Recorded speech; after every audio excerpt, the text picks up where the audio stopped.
listeners, it's Jana. Welcome back to Grief Out Loud. When someone you know dies suddenly, say in a car crash or from a heart attack or dies by suicide, there's no time to prepare. No time to say goodbye.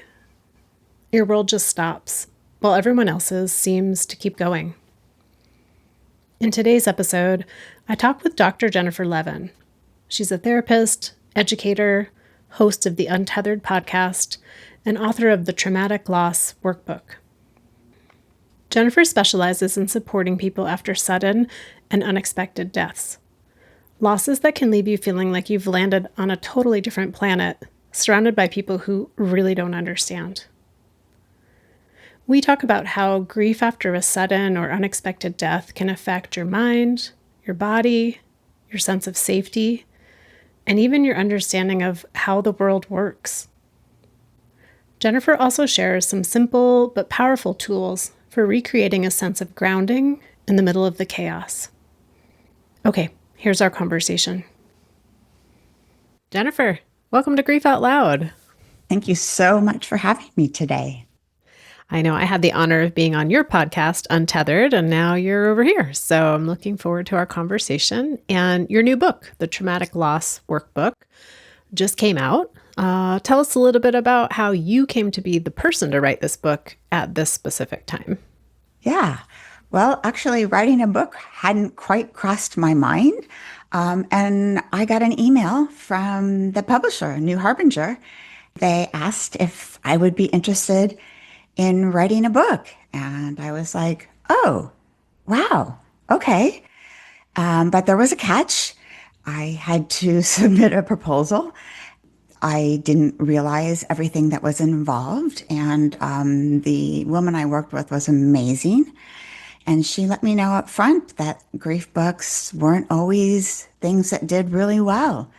And so she worked with me to develop a one-page proposal, which then turned into a full proposal and a big process. And about 5 months later, New Harbinger said they would like to write my book. It was exciting, and it was something that once I really thought about it, I was really passionate about doing, because I am very passionate again about sudden and unexpected loss. And there's not a lot of resources out there. One of the things that I needed to do for the proposal is they gave me 5 books to review. When I looked at what the major contenders were, up until that point, I had always been referring people to Pamela Blair and Brooke Noel's book. I didn't have a chance to say goodbye, which was the gold standard, as kind of still is. So to have a chance to write something that was a bit more current was a real amazing opportunity. It's interesting that you came to be the person to write the Traumatic Loss Workbook, since your early education and career experience really was in more of like cancer care, oncology. What drew you to focusing on supporting those who have experienced a sudden or unexpected death? Yeah, it's always interesting to hear the stories of how we get to where we are. This particular area found me. As you mentioned, I actually started off in hospice and in research, and then went back to school to realize I was more of a people person and wanted to be a therapist. And most of my clients early on were in oncology, and I still have a fair amount working with individuals and their families living with cancer. But I got a call one day from an organization that said, we've just had an unexpected death in our organization. Can you come out and help us? And I was like, yeah, I can. And it was when I was very new in my career. And so, you're still kind of young enough that you can do different things. And I loved it. And I loved the fact that the organization cared enough about their employees to want to do this. And I ended up working for them for almost 15 years. And then I had a group of clients, very young group of clients, kind of start to trickle in. And I remember the first one had just been married 2 years, and her husband had died from an addiction. And she didn't, she came for some grief support, and I tried to find a group for her. And all the bereavement groups that we could find had individuals who had been married for 40, 50 years. And she went to one of them and was like, I can't do this. I have nothing in common with these other, most of them were women. And so I started to provide specialized services at that time. I did my own at that time, I called it a traumatic loss grief group. And we had two people. And then within 3 months, we had 12. And all of a sudden, that just started to be a specialty and something I became known for. And kind of overnight, my practice filled. The more specialized I became, the more clients kind of sought me out, and the more passionate I became that, wow, this is something that there's really a need for. And the more invested I became in working with this group of clients. So really seeing that unmet need kind of at the beginning, but then the more people coming to you made you realize just how big that unmet need Yeah. really And was. and I was kind of in that younger age group at the time. And yeah, I just really connected with that. Can we talk terms for a moment? Because Absolutely. people say sudden death, unexpected death, traumatic death, which is not, it's not really a term we use very much at Dougie Center because it always feels like that needs to be determined by the person who experienced the death. Yeah. But what do those terms mean to you? How do you define them? How do you interact with your clients around them? I'm really glad you brought that up because, in one way they're semantics, and another way they have a lot of really powerful meanings. So in my book, so I didn't get to choose the title of my book, and the book is actually called the Traumatic Loss Workbook, Powerful Skills for Navigating the Grief Caused by a Sudden or Unexpected Death.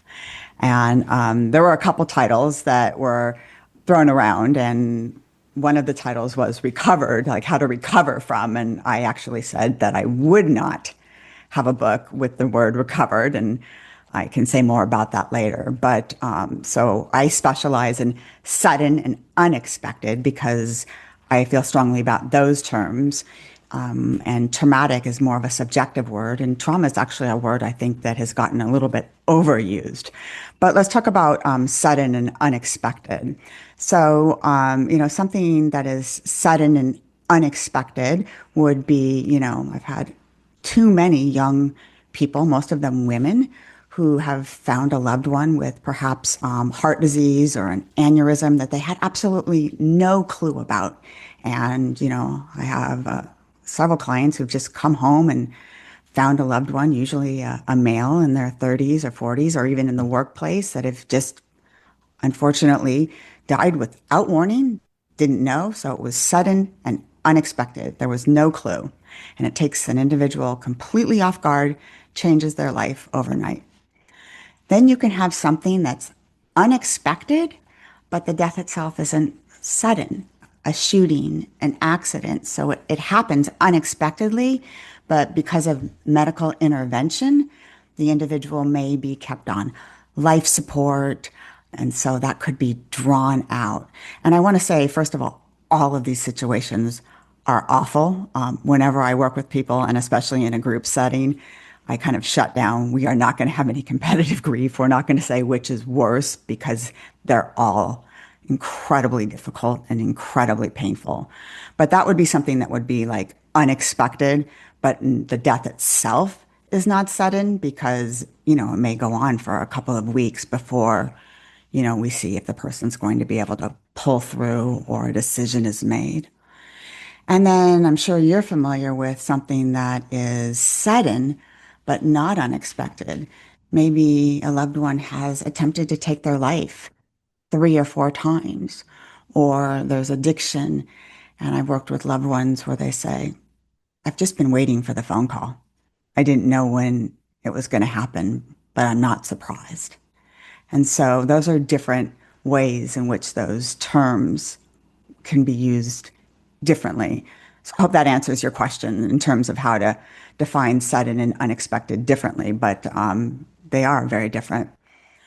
Traumatic, well, the word trauma, one of the basic ways to define it is when something happens and our coping mechanisms are overwhelmed and our body goes into a trauma response and kind of like that fight or flight, and we get stuck there.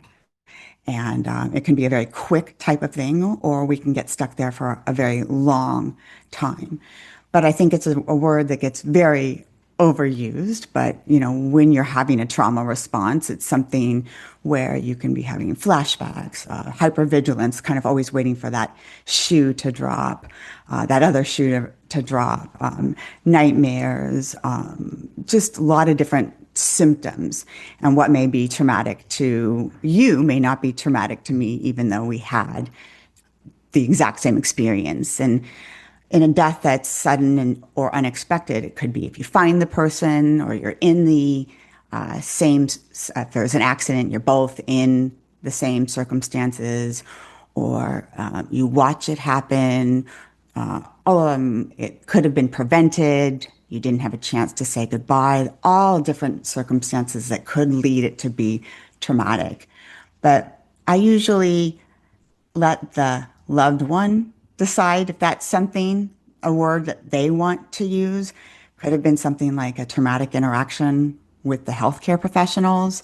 It could have been the relationship. I've had somebody who was abused by their loved one, and it was a traumatic relationship because it was an abusive relationship, and then they died.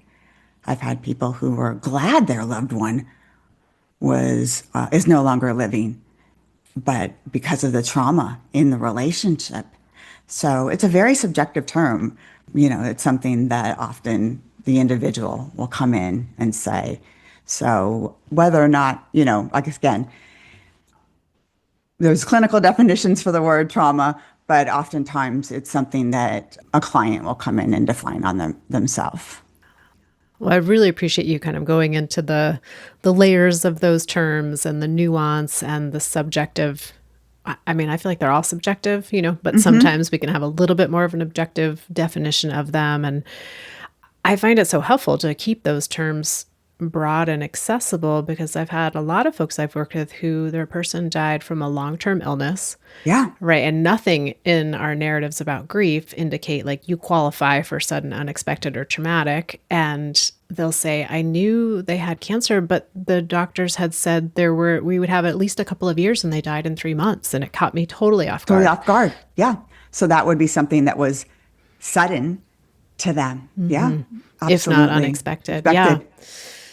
Yeah. So thank you. I always struggle with some of those terms because I feel like it just lets people end up in a place where they feel like I shouldn't feel the grief I'm feeling because I don't qualify. I don't check the box for this particular term that seems to open the door to like, oh, you get more, whatever, support, time, any of those things that people maybe are struggling with. So yeah, I really appreciate that part of the conversation. I think the individual should get to define it however they want to define it. So what have you learned from your clients about sudden, unexpected loss, how it affects them and their grief? No small question, Jennifer, just tiny. No. So much. My clients are my teachers. So much about death and so much about life. All grief is hard, no matter what, and it's different. The lessons that they often feel so misunderstood and alone because they'll get comparison. Oh, when my grandma died, when my cat died, and feeling like nobody, I've had a couple of, several groups that I've run. Fork in the Eye group is one that they name themselves. The Alien group, just meaning that they don't feel connected, their grief, like everybody else. No one understands. They often feel crazy. That's one of the things is like, oh my goodness, I just feel crazy. Like I don't belong in this world. I feel like I'm on another planet because their grief experience is so different. I mean, if you wake up one morning and you're living your life, going to Starbucks, going to work, and then you get a phone call, your life as you absolutely knew it is completely different from that moment on. It's like you can't relate to the world you're living in anymore. And I know you've experienced this many times with the people that you've interviewed. And they just don't know how to relate to other people anymore. And eventually, most people get back to being able to do that, but it can take years. And so during that time, just not knowing how to interact, and many people will then retreat and isolate because they just don't feel that they are understood or they belong. And I think one of the things I hear so often is that it is so hard to watch other people move on with their lives when they feel left behind and forgotten, both them as the griever and their loved one. You know, we hear so often that, after the funeral and everybody goes on with their lives, but, you know, aren't you over it yet? It's been a year. Watching the life move on without your loved one who just died in these, most of the time, horrific circumstances is so hard. So I've learned to have, personally, learned to have so much more empathy and compassion for people because you don't know what's happened in their worlds. Yeah, I always get the image of like a rip in the universe when a death occurs, and the person who is left grieving is on one side of that rip, and maybe the rest of the world feels like on the other side of that rip in the universe, and it feels unbridgeable in some ways. Yeah.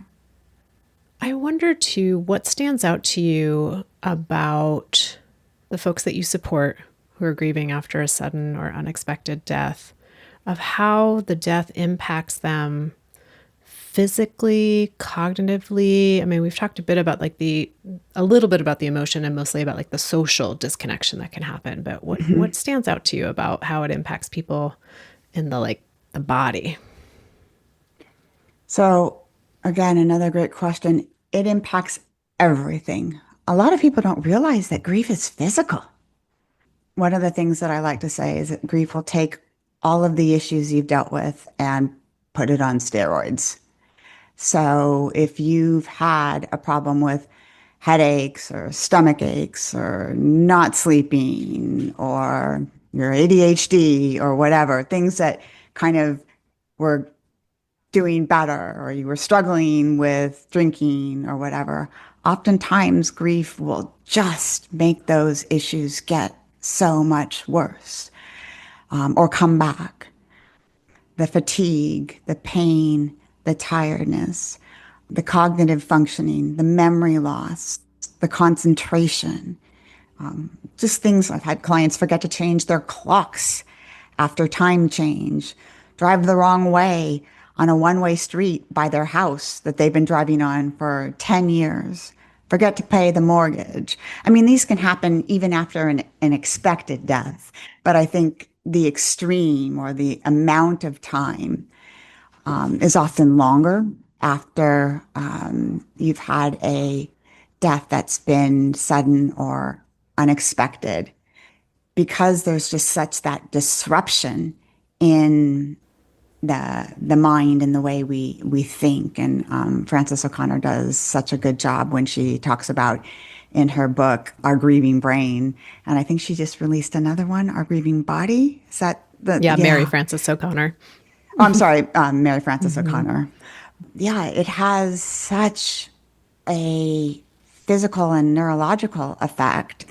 Dr. Ted Reinierson, who I'll talk about in a minute, but he also talks about the phantom limb effect. And, we all know that there's something called the phantom limb effect when you have a surgery and a limb has been removed. There's actually that physical sensation that the limb is still there. Well, when they've done some neurological scans, it's kind of a similar thing with grief. It's like our body still reacts as that other person is still there, as our brain is mapping and looking for that other person as well. And so, yes, it does affect us physically and cognitively and socially, and it affects how we show up at work. I do a lot of work in the workplace setting and in schools and how we're able to perform because there isn't really one aspect of our life that isn't changed after such a sudden or unexpected loss. One thing I realized we haven't talked much about on the show is how to support folks or suggestions you might have for folks who have sensory memories that are so tied to the death itself. So whether that's coming home and finding the person's body or witnessing the death or having some other sensory memory associated. I know those can be so painful, so agonizing, so disruptive. So just wondering how do you support people who are dealing with that? Yeah, yeah. That's a real tricky one. I mean, in the beginning, I see a lot of people like with avoidance, where if their loved one was killed at a particular place, where they'll drive around or they'll take painstakingly efforts not to go anywhere near where that happened. And that's incredibly difficult if it's a place where when your loved one died at home. And that makes a lot of sense because there's an actual association between where your loved one died and a place. Some people find comfort in being at the last place where their loved one died, and some people find that it's too painful and there's no right or wrong. It's just a complete individual experience or preference, whether or not that's a comforting place or someplace that is too painful. And so you would want to start creating different types of associations to break that powerful negative association. So there's lots of ways that you can do that. I use certain techniques with clients, what I call, this is a tongue twister, thought stopping techniques, where if they're ruminating over and over again, or I have them pair a positive memory with a picture. And so every time that they are thinking negatively or ruminating over and over about a negative image, I have them all of a sudden, when the negative image comes about, to think about a stop sign and to hear an actual, remember when the old tape recorders when it came on? So, okay, so let's just say you're thinking of the location where your loved one died. So as soon as you do that, visualize the biggest stop sign you can ever see, and I actually have one in my office. Visualize the stop sign, say the word out loud, stop, or press a button.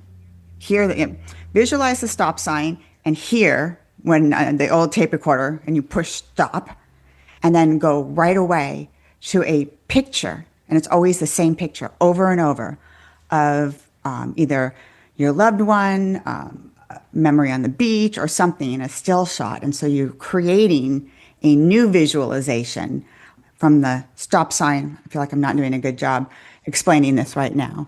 But basically, so instead of that rumination over and over again, so you do the rumination, stop, and immediately go to this new image over and over. So to break that cycle of that negative thought process. And so that's one technique that I use. Or in my book, I talk about something I use, frozen orange. If you are having a grief attack or a panic of any type, to keep an orange in the freezer. And then if you're having difficulty or you're having dysregulated emotions, to get out the orange from the freezer, hold the orange, focus on the weight of the orange, the texture of the orange, how cold it is. This, again, is going to get you out of your head. And the cold sensation kind of acts as a little bit of a nervous system reset with the kind of like a hydrotherapy type of a thing It's definitely not the same as a hydroplunge, but another way to help reset the nervous system as well. I love both of those. I appreciate the like interruption and the redirection. Kind of Hmm. makes me think of like a puppy. You're like interrupt the behavior, Yeah, redirect, interrupt, redirect, interrupt, redirect. Yep. redirect. And that's what you're doing in the beginning, and also avoidance if that's what you need to do. But again, everybody's situation is unique, and so it's just kind of finding what's going to work for you in the very beginning. Well, one way that our personal work overlaps, Jennifer, is with supporting schools or organizations when a member of their community has died. What have you learned in that work? And I will be honest, that work to me is always so like all the work can be kind of stressful and overwhelming, but that in particular, because there's so much moving parts happening and there's a lot of different Yeah, personalities and a lot of like frenzy at the beginning to like get it right. And so, yeah, what have yeah, you learned in that work? yeah. So I don't know if you want me to talk about my approach. I probably worked with dozens of schools at this point in my career. Have a business called Traumatic Grief Solutions and get called in and work. Worked once with a school who wanted to prepare for a child's death, and I thought that was so amazing that they wanted to take a proactive approach. A child who had cancer, a first grader. But usually we go in and work with the administration to find out what the situation is and make a plan. But doing something on multi-level, because that's, in terms of learning, that's the best approach. So targeting the staff and teachers in terms of what does grief look like in the classroom, giving them an activity that's age appropriate. So usually we spend the most amount of time in the classroom where the loss has occurred. If it's a student, I've gone in when it's been a teacher, and then we do something more for all of the kids, but then also to hit the parents because usually the work that we do is with private schools because it can happen a lot faster, and public schools are a little bit more complicated. I think you guys, and I'm coming from California, worked in the private schools in the California areas, but then doing psychoeducation for the parents, doing presentations on how to have these conversations with their kids that are age appropriate. And I have to say, you guys have some amazing, the Dougie Center, amazing resources on your websites for parents and staff on age appropriate and developmental resources. So providing parents a chance to, number one, giving them psychoeducation and then giving them a chance just to ask questions. Parents have a lot of fears and then questions that they want to answer and giving them just an idea of, this stuff doesn't necessarily show up right away. It takes a couple of months and they see it with their peers. They see it how kids interact with their peers. They see it behaviorally. And then, as I mentioned, classroom activities and just giving them an idea of what to look for and where they can get resources and then some follow-up activities, a couple months later, and then written resources that they can refer to.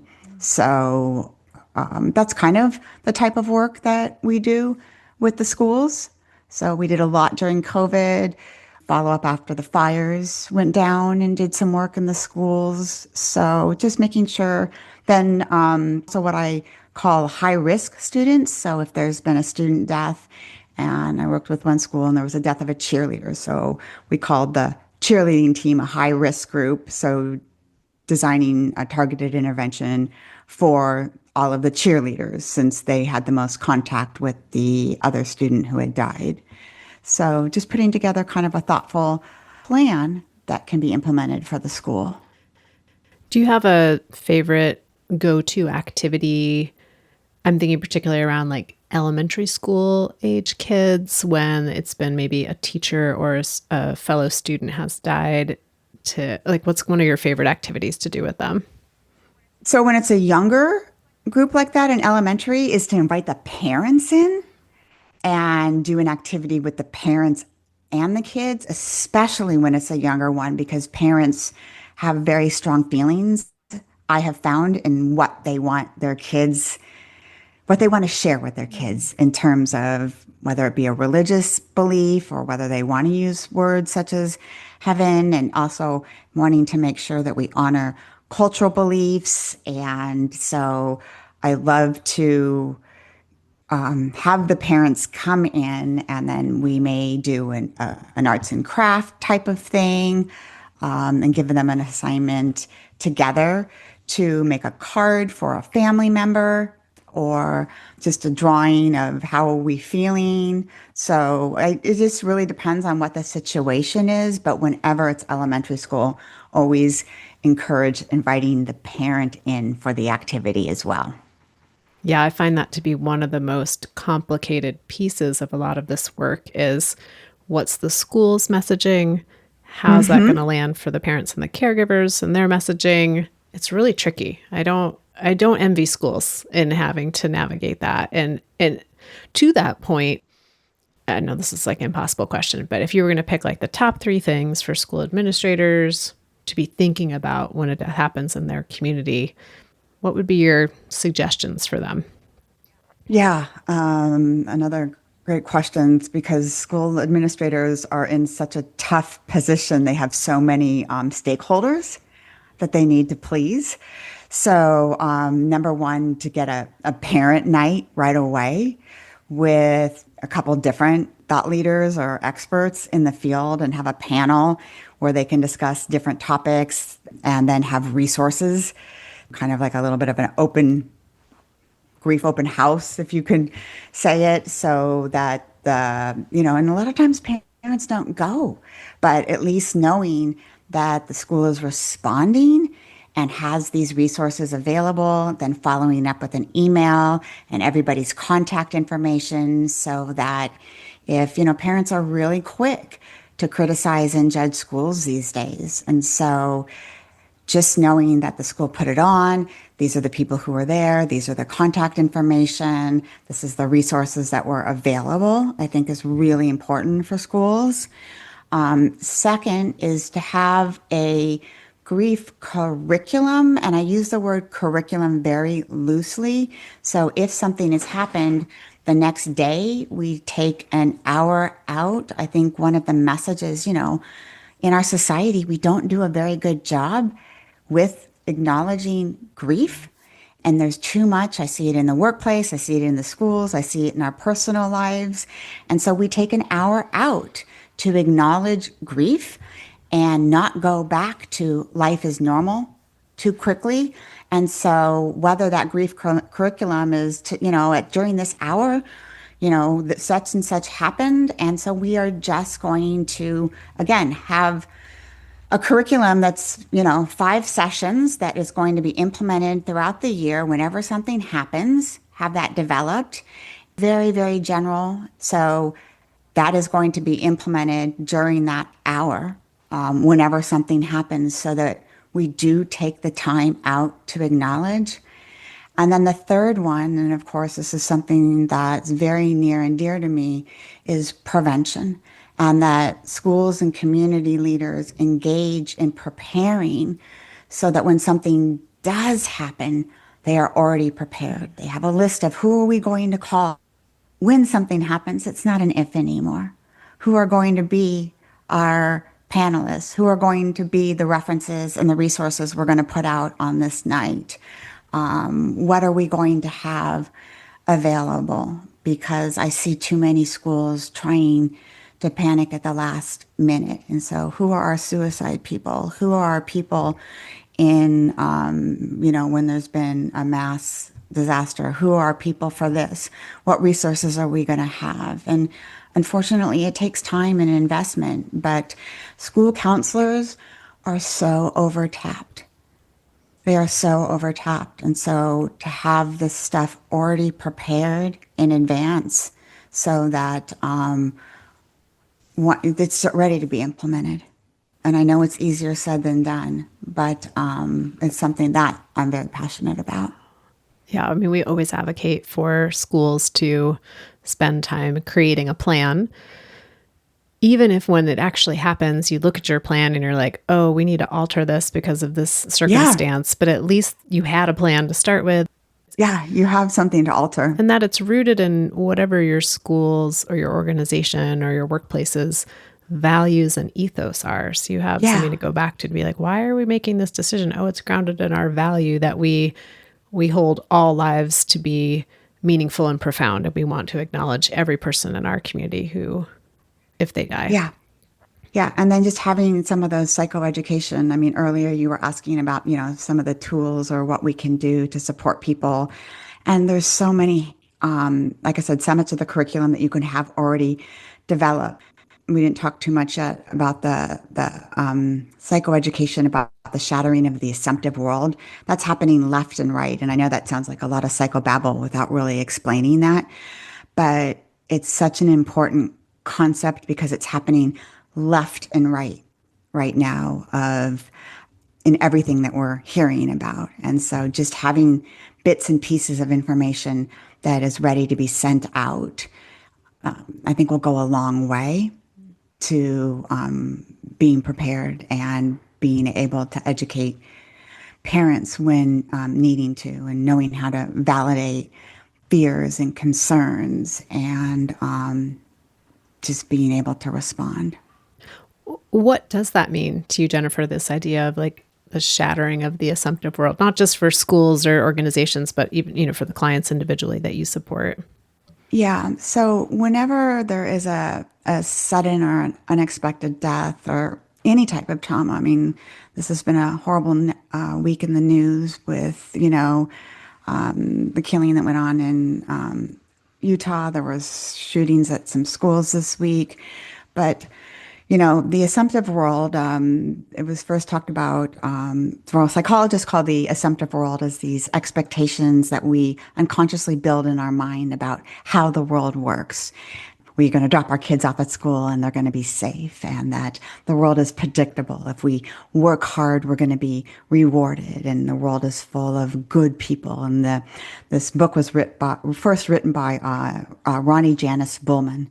And I think her three fundamental assumptions that the world is benevolent, it's meaningful, and that we as selves are worthy and will be rewarded for our good work. And when we experience something that is sudden and unexpected and this a traumatic event, these assumptions get shattered. And it's like the rug is pulled out from beneath us. And all of a sudden we feel vulnerable and the world feels so unsafe. And all of a sudden we realize we can't protect those that we love. And the world doesn't work in the way we thought it was. Now, some people don't have an assumptive world like that. If you grow up in a world of poverty or a world of violence, or, you live somewhere where there are shootings all the time, this may not be something that you relate to. But many of us feel safe in our world.